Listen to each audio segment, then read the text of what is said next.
Fitbod.me/PPV for quite a while now, but there's so much more. 150,000 5-star reviews, over 5 million downloads, 400 million workouts logged. A lot of people have tried out Fitbod, and now you can too. You can get 25% off at fitbod.me/PPV. All of your subscriptions give you full access to their premium features. You need to stop guessing and start working. They have daily workouts that generate your workout of the day based on your muscle freshness, preferred muscle group, and things that you want to target. There's equipment selection, so maybe one day you have bands, maybe one day you don't. Maybe you have weights one day, maybe the next you don't. Maybe all you have is the ability to do body weight exercises. They help you out by using the equipment that you have available. There's goal and experience settings. There's muscle recovery. You can connect to your Apple Health, your Fitbit, your Strava, all that good stuff at fitbod.me/PPV. Street counters, timed intervals, circuits and supersets, and you can ask a trainer if the video demonstrations and exercise instructions are not good enough for you. Fitbod.me/PPV. That's FITBOD.me/PPV.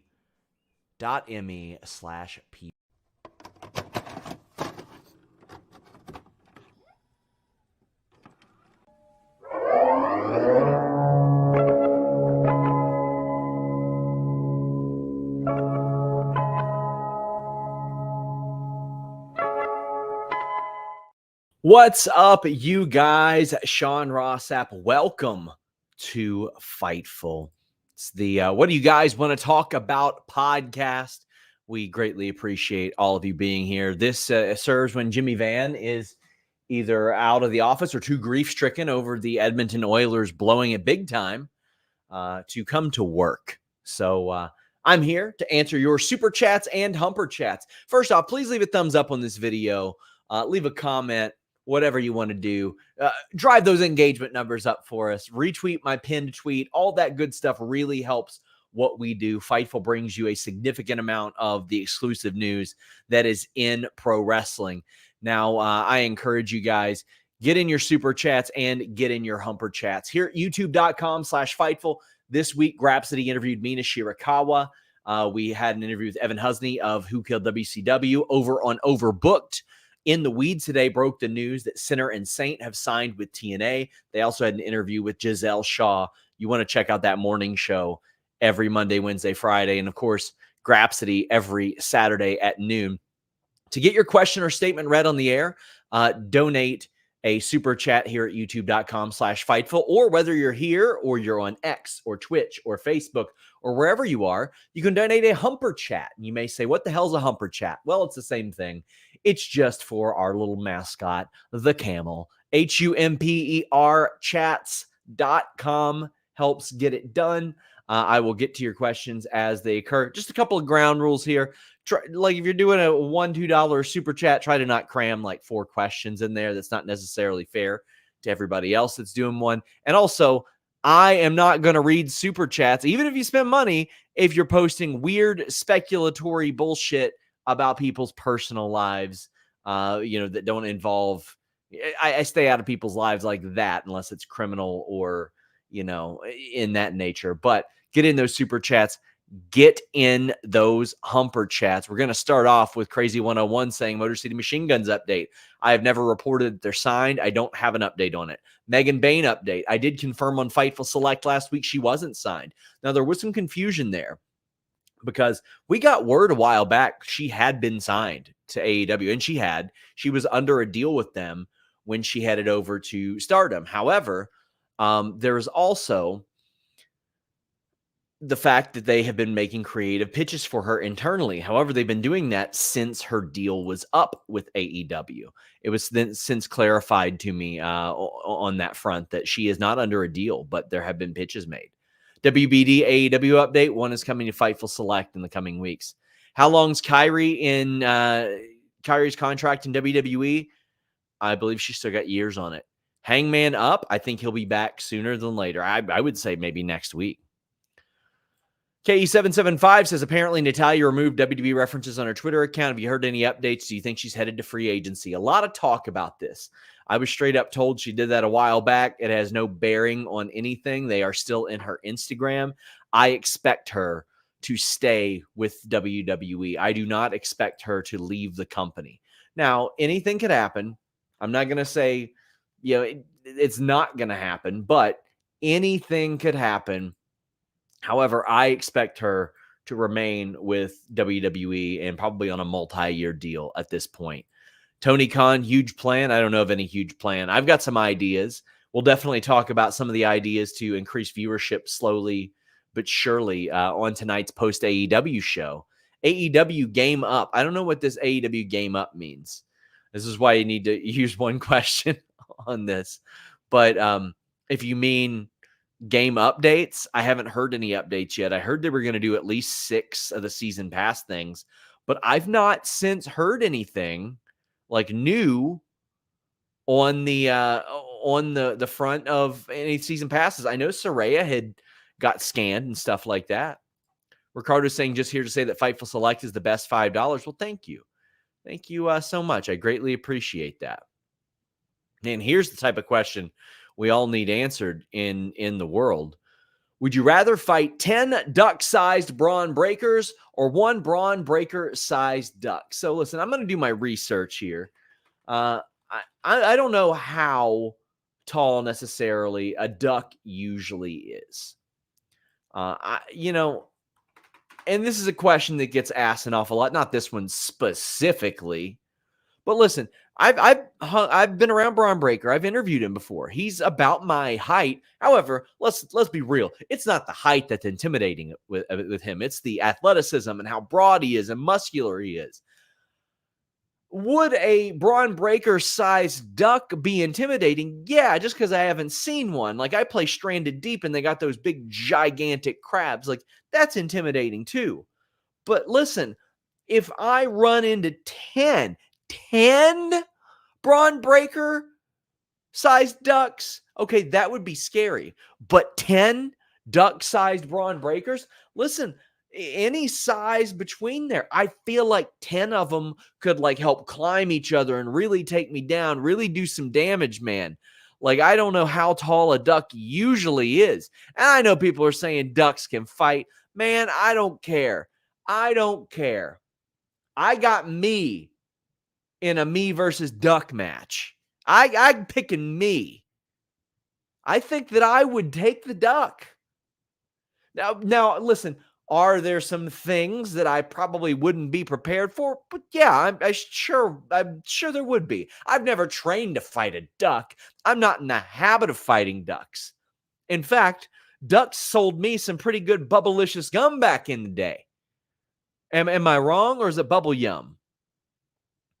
However, I have never, ever trained. I've trained to fight people my size. I've never trained to fight somebody the size of an actual duck, much less 10 Braun Breakers.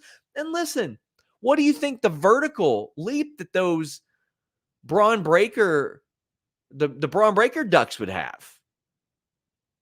Like, they'd be able to do some damage, I think, man.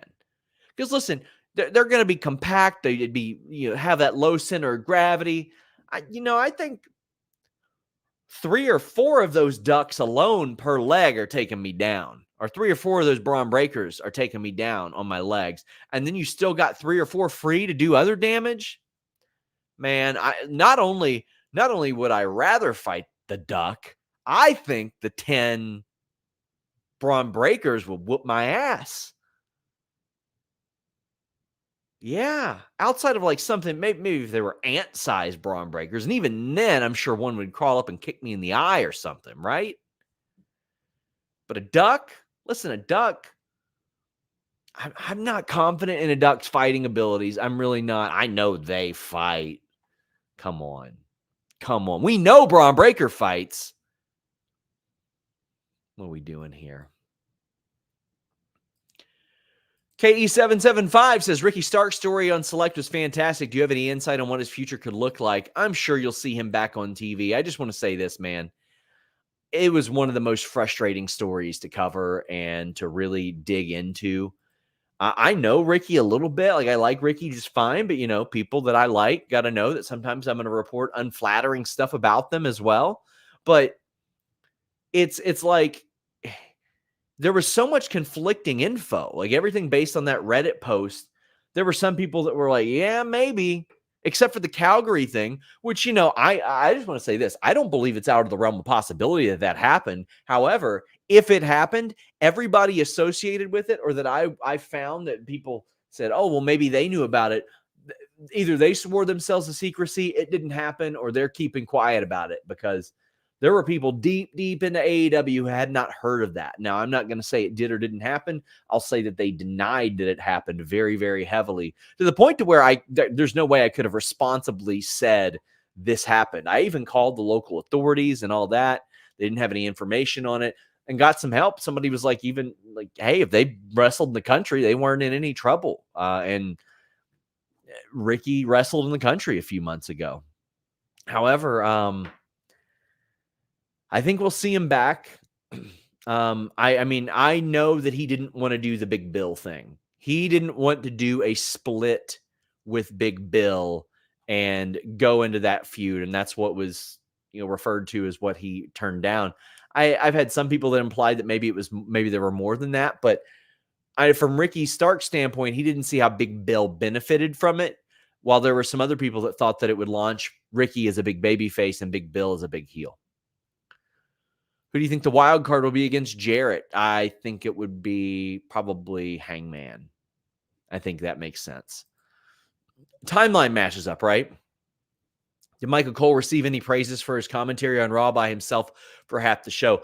Michael Cole has received a ton of praise in general in WWE. Like, I've heard so many people throughout the last couple of years in any variety of conversations say that he seems much more at home and relaxed since Vince McMahon left. I don't want to speak for him and say that he does. However, you can see it in his demeanor, in interviews, on screen, and all that.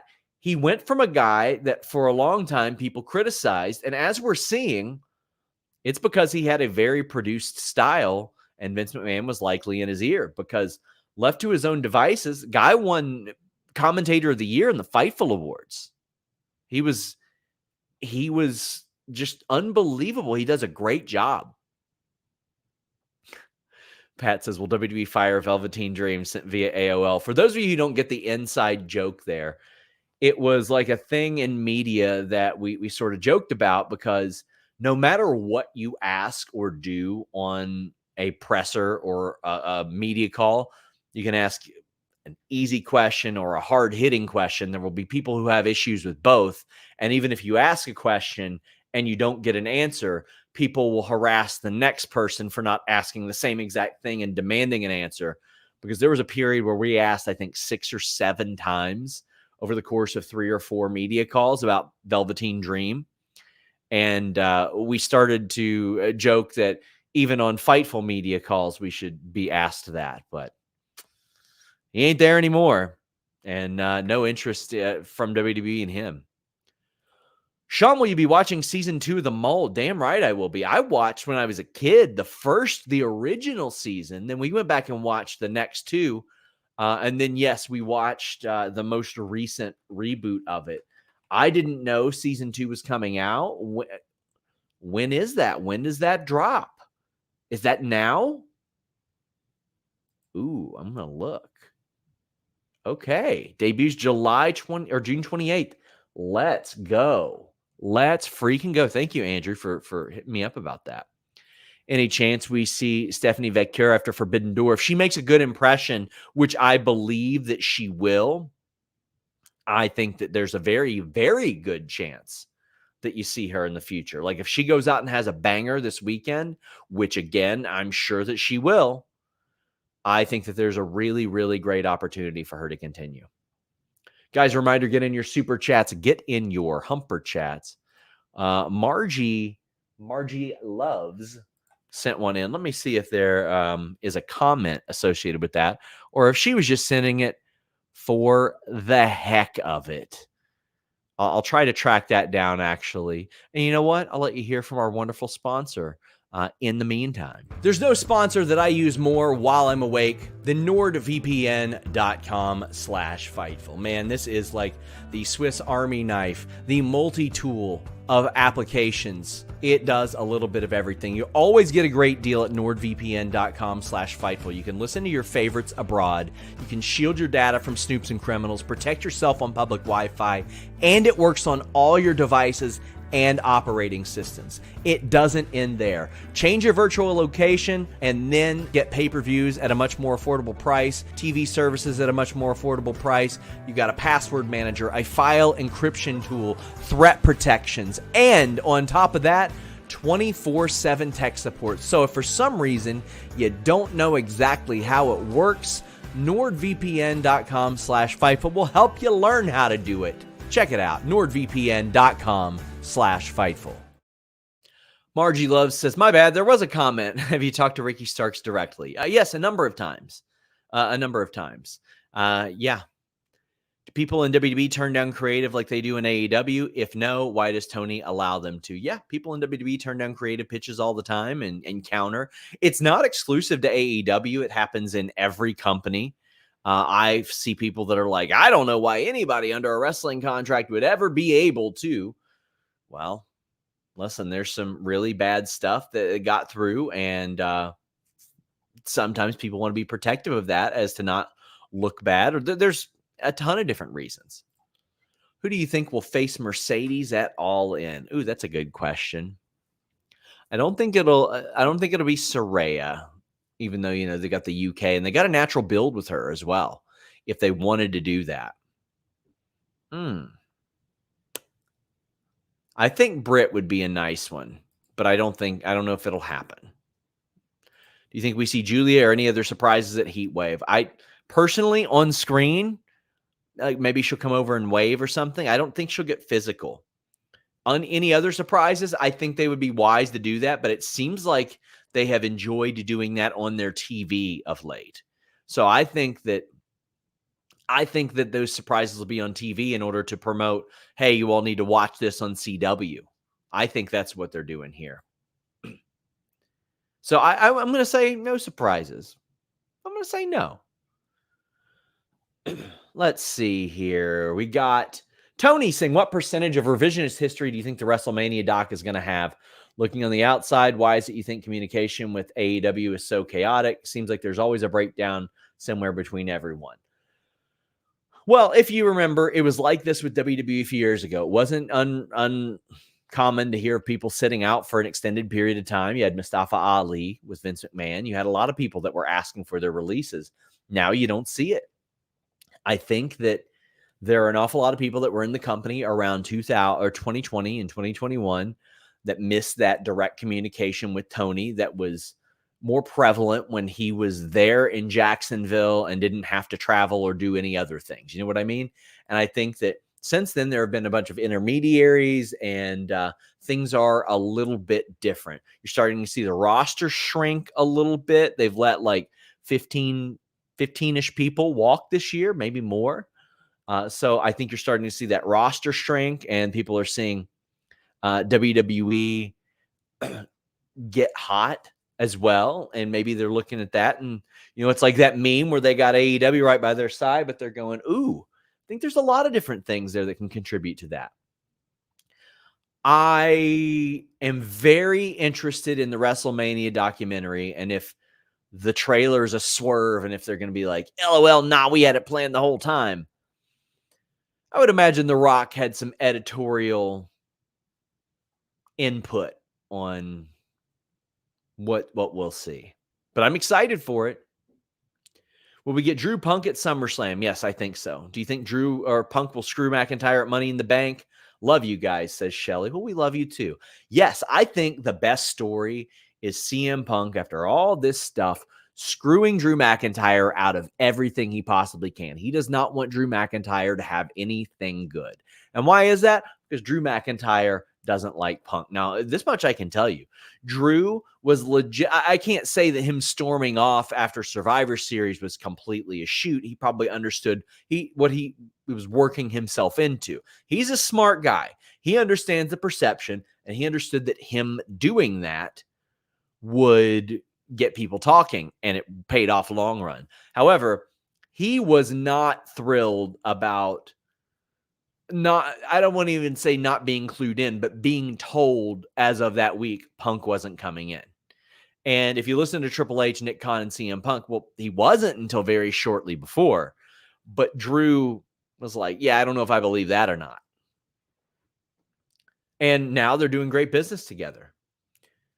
Alex Silva says, you think his Roman's redemption arc, you see him teaming with everyone he wronged as tribal chief to take down the new bloodline?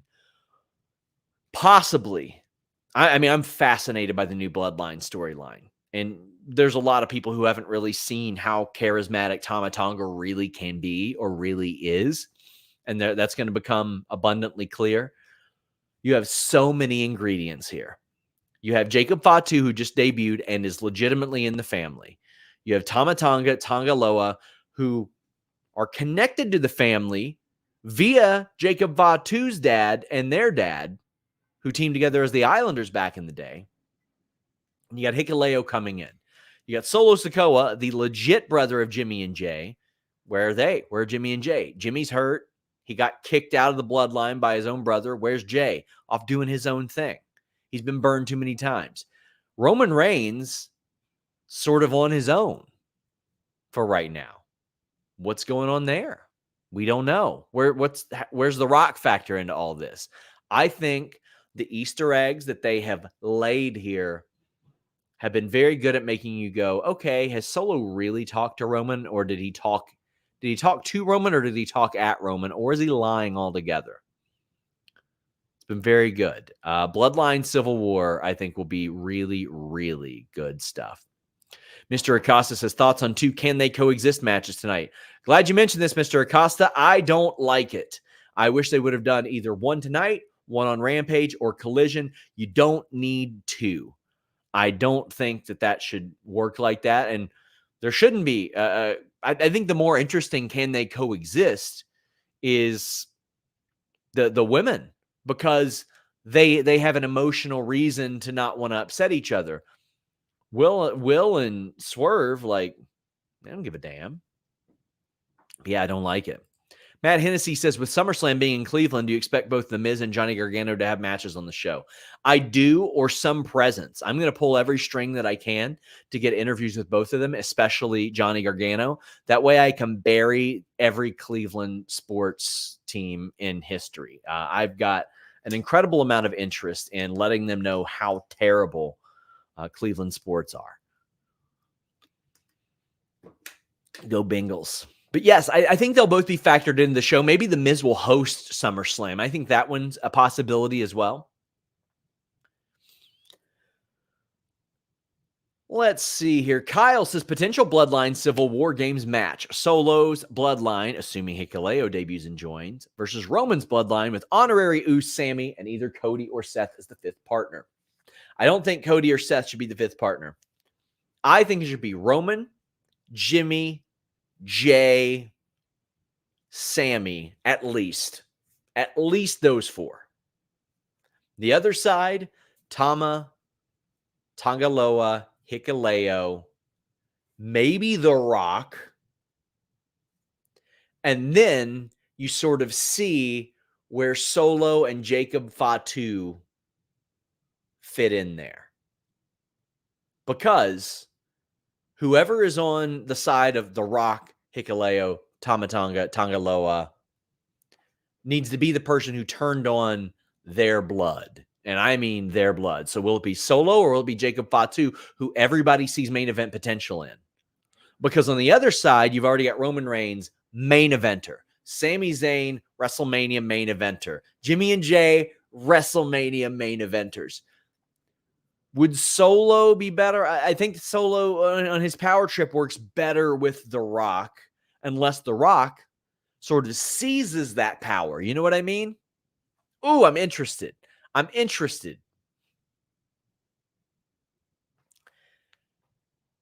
you ever tried Ski? I know they sell it in Kentucky. It's an orange and lemon flavored soda. And if you like citric acid and prefer cane sugar to corn syrup, I recommend it. I don't drink soda with calories in it, so I have not tried it. Maybe after I do this thing that I'm supposed to do in about 3 or 4 weeks, I might give it a shot. Blue Fox says, I know you tried getting this, but any update on Jamie Hayter? Getting worried since she's been completely radio silent since dropping the title. Heard she was back in the States fairly recently. I can't necessarily say what for as of yet, but I'm working on it. I personally, I don't think that we've seen the last of her. Yeah. I don't think that it's like, I think that we'll see her back. I can't speak to, again, if you aggregate this, you're an idiot. Don't go doing that. It's me. It's my personal opinion. I think that we'll see her back. Thoughts on the WWE Women's title pictures right now? Well, I think they're doing a horrible job of building the titles themselves. Maybe not so much the people that have the titles. I think Liv Morgan's getting a lot of attention. They are giving an awful lot of matches without people earning them on screen. And that is supremely frustrating when you're releasing the SRS Joel Pearl VHS tape. So years and years ago, when we were actually allowed to have fun, we filmed a bunch of skits. Like we used to do skits all the time. We stopped a little bit because I just got tired of people being weird about them. Like, listen, Vince Russo is fucking obsessed with me and Denise. He's done over 20 videos on us. Weirdos on YouTube, Twitter, obsessed anytime we do anything on our own, have a little bit of fun, obsessed and weird, while also claiming we're not relevant. So we stopped doing them.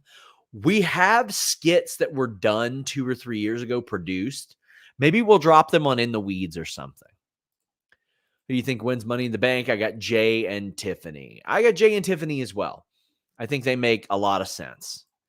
Any word on Natalya? As best I know, hasn't signed a new deal as of yet and is still with WWE. I think she's going to stay. I passed the Joe Hendry brainworm to my girlfriend. Man, so I'm very proud. I was on the Joe Hendry bandwagon years ago, interviewed him years ago, liked his music videos years ago. I was like that with LA Knight too. I liked him when he was Eli Drake doing the Facts of Life. LA Knight works so much better though. It just goes way better. Backstage reaction to the Raw Howdy Dallas segment. I mean, there were a lot of people that in the company that reacted to it and were like, okay, it's emotional. And a lot of people, you know, they feel a certain way about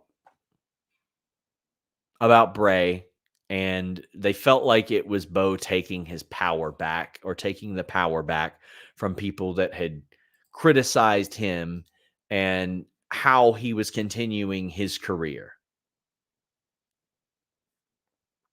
Yeah.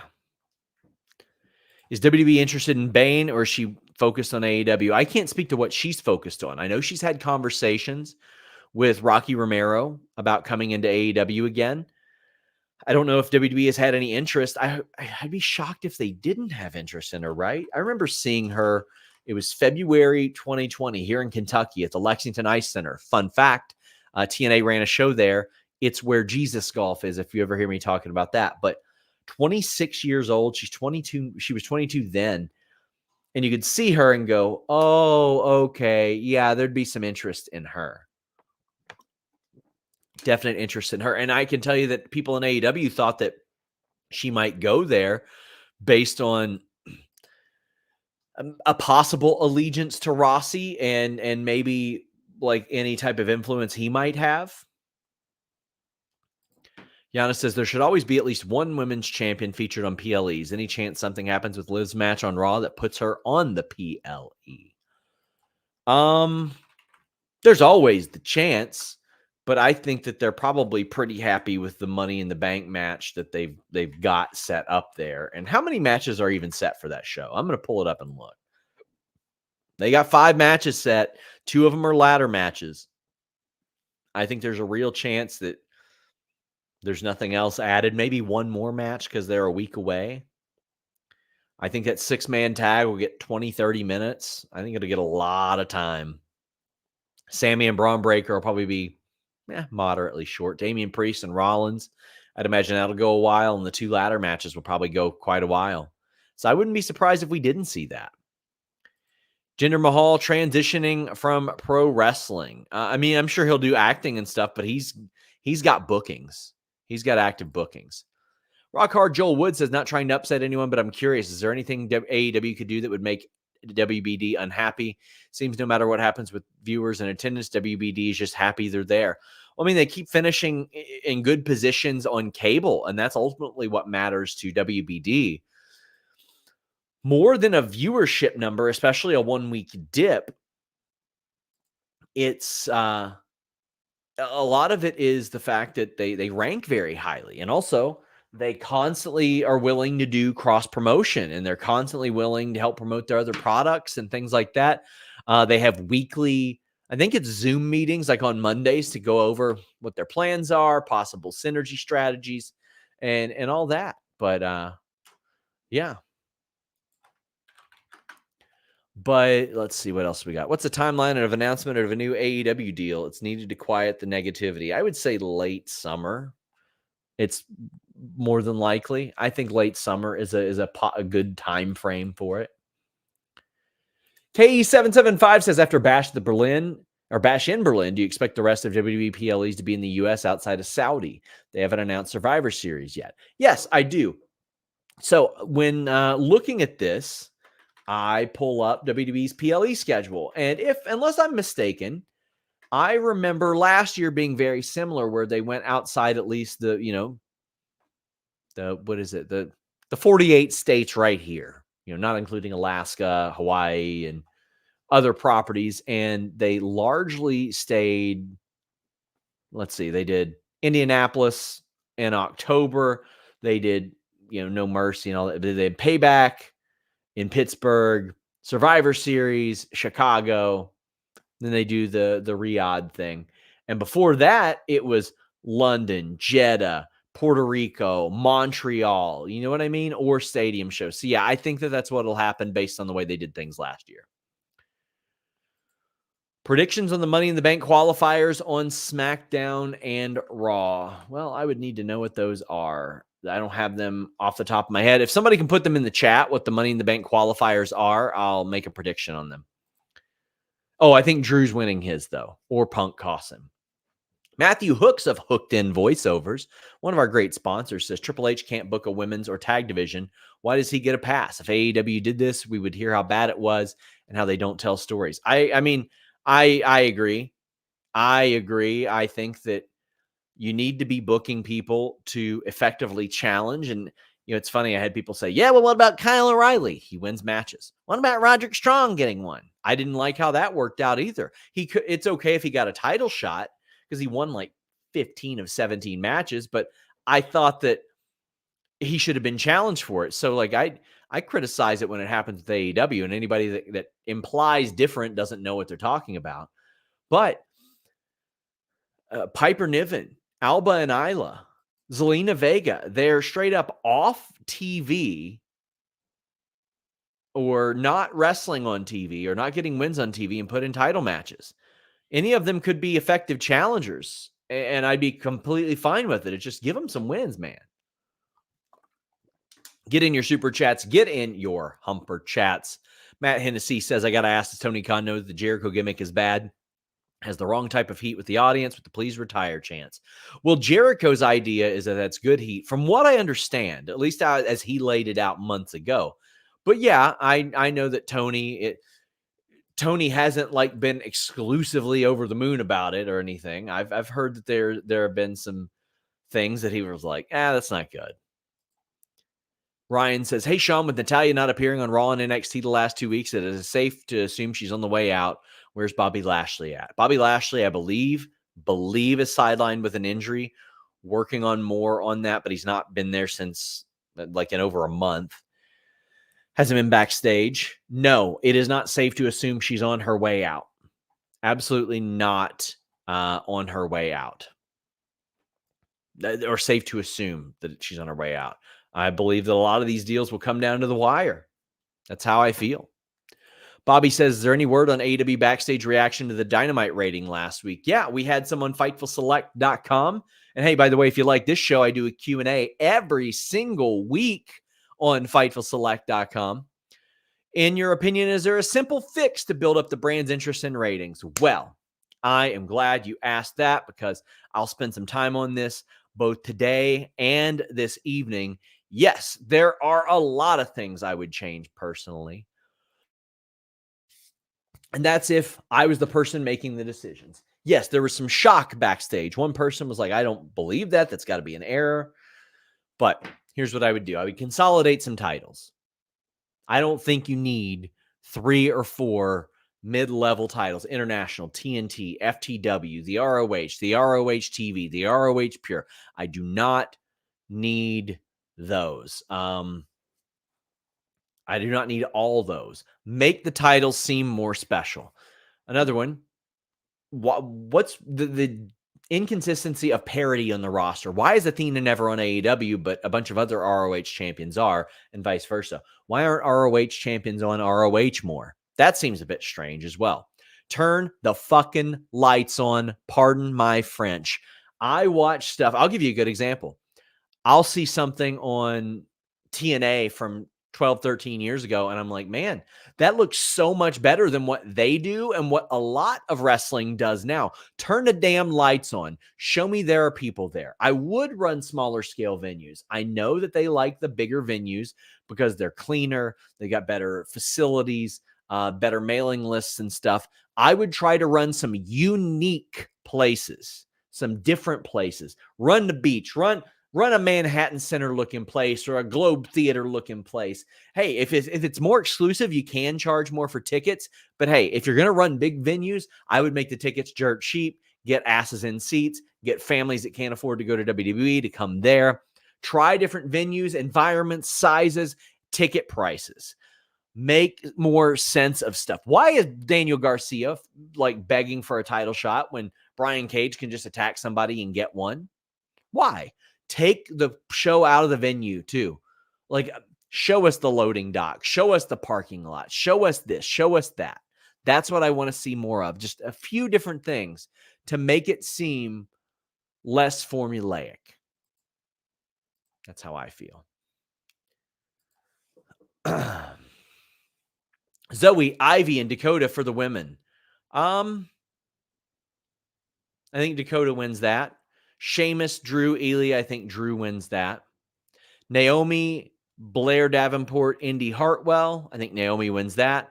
LeRae, Jade, and Stratton. I think Stratton wins that. Santos, LA, and Paul. I think Santos wins. I think LA and Paul cost each other that match. Yeah.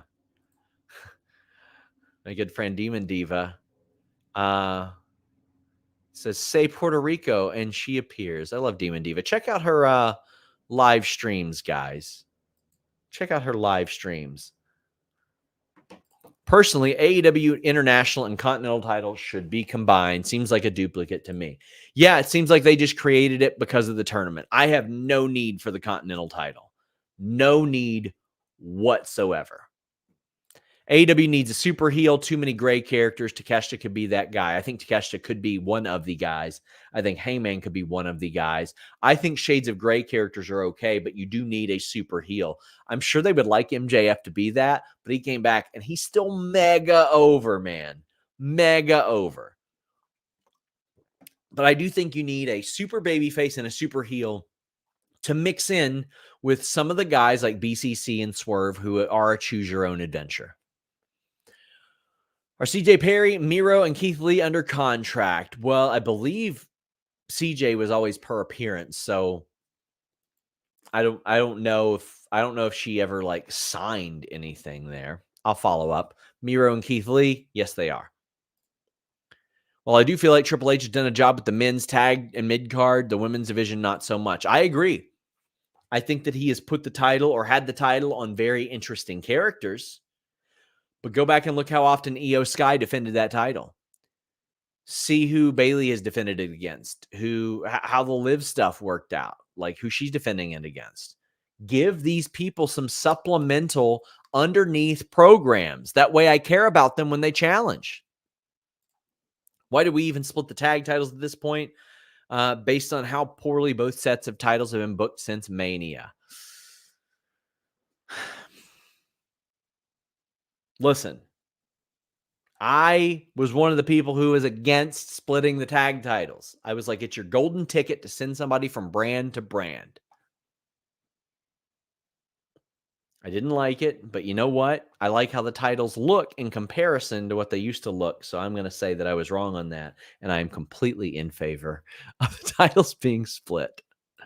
D'Lo says, do you think that with the Uncle Howdy promo, they should have everyone in the Wyatt Six do an in-person interview like they did with Bo on Raw? D'Lo, I am so glad you said this. I was just thinking about that yesterday. Man, I'm so glad that you thought of this. I want to see each person each week. Will it get a little tedious? Shit, maybe. Who cares? I want to see each person speak. I want to see each person's reason. And each person has a reason. Joe Gacy, what happened? His homeboys left him. Ava Raine, who turned her back on her family, quote unquote, quotation marks. First time she got a job offer, she's like, peace out, fam. See you later. Family. Yeah, not so much, huh, Joe? Dexter Lumis, all his buddies, his wife on screen, they're on TV doing their own thing. They didn't bring him with them. Okay. Eric Rowan was quite literally forgotten by so many people in wrestling unless something tragic happened to him personally. You didn't see a lot of people calling for Eric Rowan to pop up on these TV shows until then. And as blunt as Bo Dallas was on Raw, I fully expect him to mention that. Nikki Cross's entire character has been being forgotten. When she first got a storyline on Raw, it's because Vince McMahon hastily brought people up and had no plans for them. And then she's wandering around backstage and Alexa talks to her and she goes, wait, one of the top talent? No, I'm here. You see me, you hear me. And then what happened? Terrible things happened there. And she's been forgotten. She was wandering around backstage. Nobody acknowledged her. Ooh, there's been so many. Somebody says, Joe Gacy let Ava leave. Guess who doesn't watch NXT? I'm sorry. I forgot. I do watch NXT, but that's been a while back. But you know what? The other guys left, so. What do we got here? Do you think AEW will introduce women's tag titles? If they do, I hope they consolidate some of their other titles. But they did not need an ROH women's TV title. What are we doing? You could have developed women's world tag titles. That's what I want. I want them to develop women's world tag titles that can pop up on AEW, on ROH for a program, outside in New Japan if they want, Stardom, whatever you can do.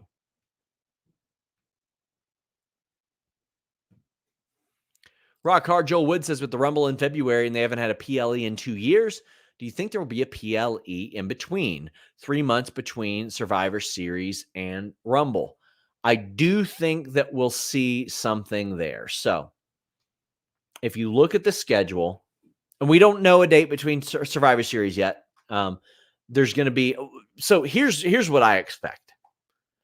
They might not do that, and it's not 3 months between. It'll be at the end of November, so it'll be December and January without a pay-per-view. I think whatever the first episode of Raw on Netflix is will be like a pay-per-view, if anything. That's what I'm expecting. Crispy Chris says, how come Billy Gunn and Jake Roberts continue to get Mattel action figures, yet everyone else like that seem impossible? They have separate agreements. I'm going to ask about that. I'll ask some of their representation about that because that is interesting. But I was always told it was just a separate agreement and that there have been some talks with Billy Gunn to do some other stuff with WWE. It didn't end up working out. King of the North says, what were the internal thoughts on MVP's Instagram comments about Triple H holding back black talent and the accusations involved there? I asked a few people. I didn't get any responses. I know that's not not a really great answer, but I didn't hear it spoken about a lot. Yeah, I just didn't hear it spoken about a lot. I'll follow back up. Any internal thoughts on people drawing parallels between the Liv Dom story beats and the Janelle Grant lawsuit contents? I feel like it's borderline parody. I'll also give Luis a raise. Well, Luis ain't working the show, so I'll give myself a raise. King of the North. Yeah, I talked about this at an extended level on the WWE Raw post show. There were some elements of it that I thought were a stretch. Like that I thought, like, okay, well, listen. And there were people in the company that are like, man, sometimes we forget how much shit was in there. However, specifically the element of Dom showing Judgment Day his phone. And I know what some people will say because people are really weird and obtuse. They'll go, well, they never said a picture. They said a text message. Come on. It was the implication of it. It's like a few months ago when Triple H made the comments about Will Ospreay and didn't say his name, and people go, well, he didn't say his name. Well, guess what happened when Triple H didn't say Fightful or PW Insider's names? People were dunking on us. Guess what happened when Will Ospreay also did not say Triple H's name, but made a very clear reference? People knew. You knew it was supposed to be Liv sent pictures to Dom. He's showing them. That was such a very specific claim in the lawsuit that I was like, huh. Now, there are an awful lot of reasons that could happen. And this is all speculatory. Of course, nobody on the writing team would ever tell me anything like this. But remember when they did the greatest wrestling match of all time a few years ago? That was an SEO play. That's what that was. They wanted, whenever you typed in the greatest wrestling match of all time, that's what pops up. There are changes to names and things like that that are used to manipulate and play off of SEO as well. I don't know if that's one of them. Like, if somebody types into Google wrestler or somebody sends nudes WWE, maybe that's the segment that pops up. That's one of the things that I look at. And, I don't do a lot of the tinfoil hat stuff, but I don't think you got a tinfoil hat on some of this shit. I think some of it is like pretty clearly inspired by. And if not, I would like somebody like Triple H to at least, when he's chilling on McAfee or doing something that he does, say, no, that wasn't, at least deny it if that's the sincere claim. But I don't think it's I certainly don't think it's wrong for anyone to draw those parallels at all. And I think that some of the parallels are a stretch. Yes. That one to me, I saw that and I was like, how'd that get through? How did that get through? Like nobody in the writer's room said, maybe we shouldn't do this. Maybe we shouldn't do this. Get in your super chats. Get in your humper chats. We still have a couple more. Slick Johnny says, could the new TV deal for AEW lead to them giving more money to AEW Games division, seeing as Fight Forever support seems finished? There's space in the gaming sphere for AEW. They just need to do it right. They had such high hopes for that. I know that I want to say this, they tried. And man, they delayed that thing in trying. They wanted to make that WCW Revenge, No Mercy for AEW. That's what they wanted to do, and they wanted to have consistent support for that thing for a very, very long time. And unfortunately, it didn't necessarily work like that. I would assume they lost money on it. I don't know. But like, if I were them, I would have like an old game reskinned or something like Fire Pro. I would lean into that for some of the AEW game stuff. Man, it's disappointing because I know there were a lot of really good people that worked very, very hard on that. They do retain the rights to the engine and all that stuff, I believe, if they want to do that. If Becky's out for the rest of 24, do you think WWE would try to bring her in for the Netflix Raw debut or the Rumble? Yeah, I'm sure they almost certainly will try, but she is very much enjoying her time off from what I'm told. Very, very much enjoying her time off. And they should try to bring her in. You know, they should, because she is a big star and her coming back would be a big deal. Have Nikki be surprised Sister Abigail can see her. Yeah. I mean, with Nikki, also from her character consistently has been that there's like a screw loose. Well, my friends, you'd have to have a screw loose to not use BetOnline AG, our wonderful sponsors. You might say, you can bet on wrestling? What? Yep, you can. And we have given you 9 underdog locks since December. 9 of them, 9 for 9. And it's documented. I did my predictions on our FightfulSelect.com Discord for the last show and got them all right. Didn't have any underdog locks, but 2 underdog picks did win. This weekend for Forbidden Door, Swerve Strickland, a massive favorite over Will Ospreay right now. Tony Storm, an even bigger favorite over Minoru Shirakawa. I have both of those winning. You have Tetsuya Naito, favored to beat Jon Moxley in the IWGP World Heavyweight title match. A draw is just slightly more of an underdog than Jon Moxley winning, which is interesting. I think Naito could win that. I do. It's not a lock, but I think Naito could win it.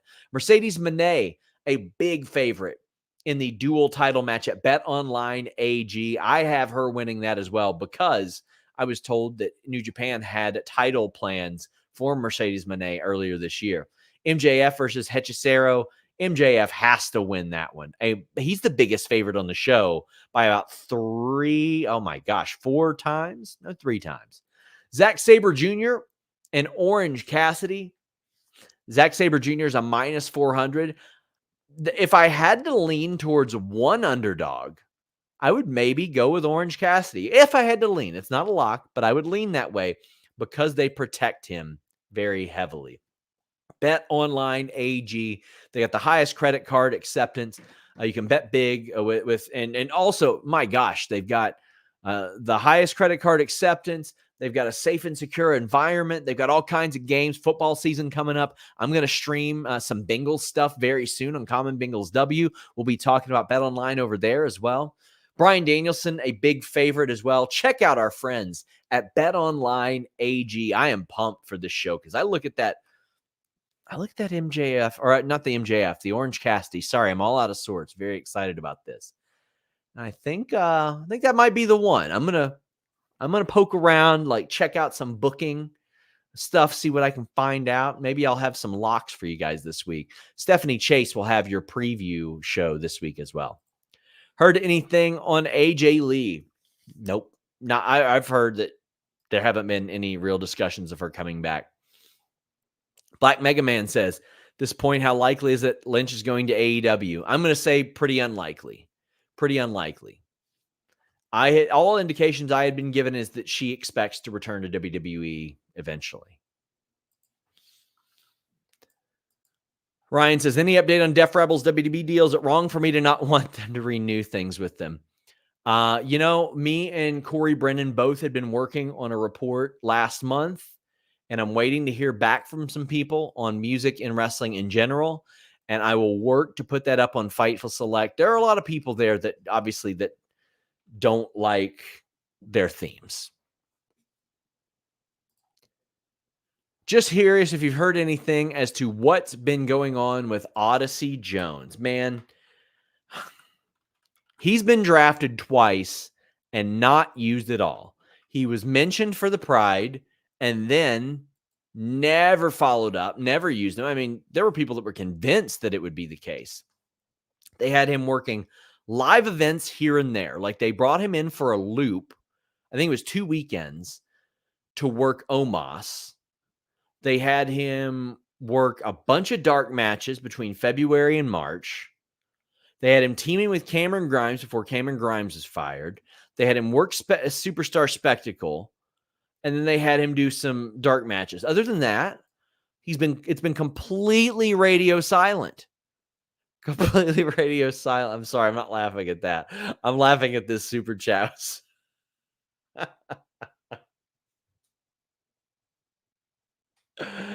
Bad Wrong says, do you think Seth will pivot to being Seth fucking Rollins on Netflix? Oh, God. Oh, man. MJ Miller says, why can't he see these? I can, MJ Miller. It's just I answer super chats and humper chats. Whew. Jesus Christ. Trevor D, what do you mean by this? Drop in my DMs. Let me know what you think there. Irene, good to see you, Irene. I always love seeing you here.